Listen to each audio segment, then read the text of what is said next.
बेरोजगार रहते हुए कभी भी विवाह मत कीजिए। उससे अच्छा अपना जीवन अकेले ही बिता दीजिए, क्योंकि जब आप जिम्मेदारी नहीं निभा पाएंगे तो परिवार वाले आपको हमेशा ताना देंगे। फिर आप सदैव दुखी रहेंगे, तनावग्रस्त रहेंगे, जिंदगी नर्क से भी बदतर बन जाएगी। आप जिंदा लाश बन जाएंगे। जब आपसे यह सब कुछ झेला नहीं जाएगा तो आप सुसाइड कर चेष्टा करेंगे।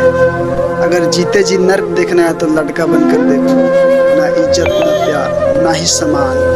शहर कमाने जाते हैं तो मालिक का ताना सुनना पड़ता है, और घर पे आने के बाद बीवी और बच्चे का ताना सुनना पड़ता है। भूख न लगना, ना खाना खाना, रात में अंधेरे को देखते हुए जोर से एक आवाज़ लगाना और रोना, रात को करवट लेना, अपनी बिछड़ी हुई प्रेमिका को याद करना, अपनी ज़िंदगी के बारे में सोचना, अपने करियर की चिंता करना, अपने परिवार के बारे में सोचना, अपने बीते हुए वक्त को याद करना, सारी रात अपनी किस्मत पर रोते रहना, फिर एक आध सुबह जाना और फिर फ्रेश होकर काम पर चले जाना।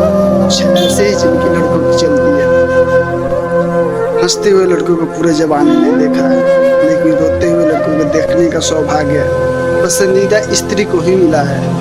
मर्द अपनी प्रेमिका को सीने से लगाकर रोता है और पत्नी के सामने आंसू छुपाता है। बस यही फर्क होता है प्रेमिका और पत्नी में।